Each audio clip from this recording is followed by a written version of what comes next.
Hello, welcome to Local Edition.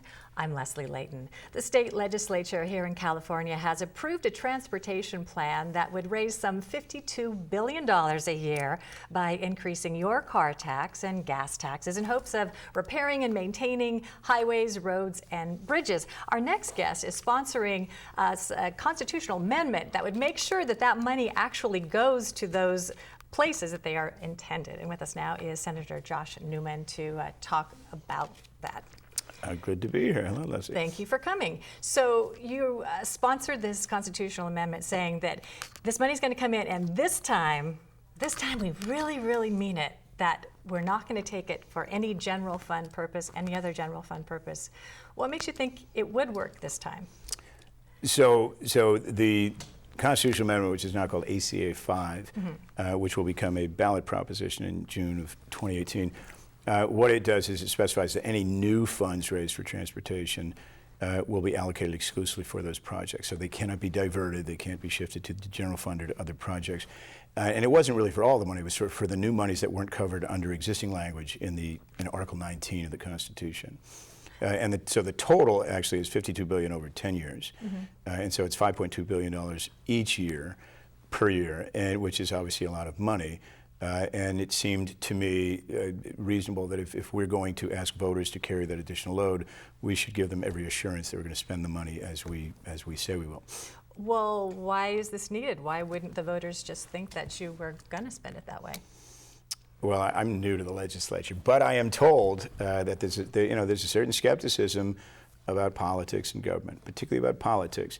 And one of the challenges that California faces is we are a massively big state. And so whether, irrespective of your politics, it takes a big budget to do big things in a big state. And so to fix the backlog of transportation infrastructure needs in California, it's actually much larger than even the $52 billion over 10 years, but we need to do big things. We can't really tinker around the edges anymore. So if you think about traffic, it used to be you could increase a lane or put in a bridge. The state has doubled in size in the last just about 20 years. So we need to make big changes to have a decent impact on people's lives. But this that you're sponsoring, it would protect the money moving forward from this new $52 billion over 10 years increase. But it hasn't been protected under Prop 42 or Prop 1A when there were other increases in transportation funding that was also supposed to be under a lockbox. So would this have any sharper teeth than the past legislation, or why would it, or the past constitutional amendments, or why is it any different? Well, so for those monies that have been allocated for other uses, for the most part, they're using to pay down obligation bonds. And so for the new measure, right, and it has a bunch of components, one is an increase in the diesel tax, one is an increase in the gas tax. It specifies in the Constitution, if and when that's ratified by the voters, it refers explicitly back to the legislation that creates these new fees, and in that way protects it. Now, is that necessary? One might argue, no, we should do the right thing with the taxpayers' money in the first place. But the goal is here to give voters the assurance that we are, in fact, living up to our obligations to them. But how is this assurance different from the other assurances where the money has been tapped for other general fund? Well, I mean, so there's different. If we're talking about, there's a whole bunch of different revenue sources. With respect to transportation only, there actually hasn't been a lot of money diverted. The truth is we just haven't spent the money. We haven't funded. What is actually more true is that we've opted not to do certain necessary things while doing other things in the state that were regarded as necessary. And that left no funds to do what has clearly become more and more essential, especially over the last 15 years of deferred maintenance. And so the goal here is if we're going to do something reasonably challenging, as it relates to our finances, we want the voters to know that it is justified. I think the governor and Senate leadership made that case fairly compellingly, but also that we're sensitive to not just their needs but to their skepticism. There's always only so much money to go around, and you're the new kid on the block. So what is your response to not having had these issues addressed in the past so that it has gotten to this point?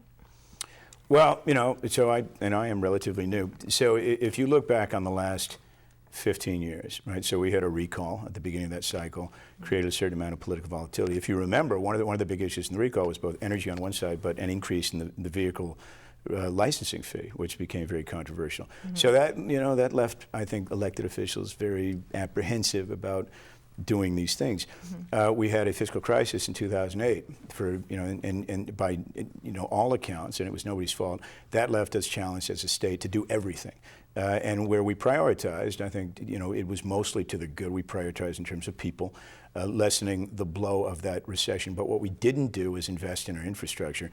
So you have this, this sort of built-up backlog, and the analogy that the governor uses, which is simple, but obviously very relevant, is if your roof is leaking and you wait to fix it, sooner or later everything else in your house is suffering as well.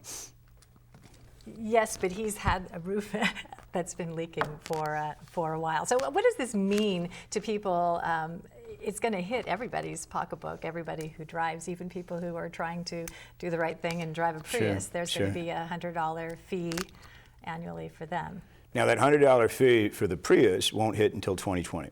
So that is staggered for 4 years to allow the goal with respect to electric vehicles and to zero emission vehicles is to provide incentives to grow that new industry.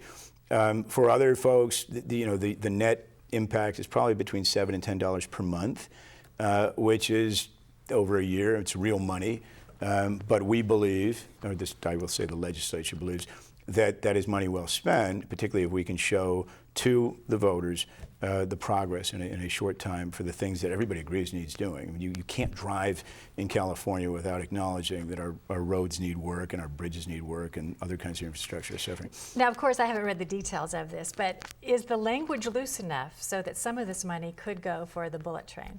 No, and I think that came up last night's debate. The language is very specific. It doesn't reference the bullet train either way, but where it is very specific, it references transportation entities and programs, none of which fund the bullet train. This money can only go to those and therefore not to high-speed rail. Okay, so say the constitutional amendment goes through and there is an effort to take the money and spend it somewhere else. What then? You and I will hire a good lawyer, Leslie, and we will sue. Legally, that is not allowable, and so legally that should not happen. I think the past ones had some sort of wiggle room where if there was a vote that the money could be used for something else. How is this different? So there's no escape clause here. So there's no provision for either an urgent vote or a fiscal emergency that would allow for the diversion of these funds. Will you come back and discuss this if it changes as far Absolutely. as, I mean, we have like Prop 30, everything's going for the schools. I mean, there's a lot of distrust, I mean, just naturally with people in the state as far as where the money goes when, some No, of these things go through. I appreciate that. And so if you look at Los Angeles passed Measure M, this past cycle, and that measure passed by over 2/3, but the reason I would argue it did is because the proponents made very clear to the voters not just what they were going to do, but made that transparent and accountable. That's what we're endeavoring to do with this constitutional amendment. Okay, Senator Josh Newman, thank you for stopping by to Thank you for having me today. Appreciate it. Glad you could join us as well. I'm Leslie Leyton.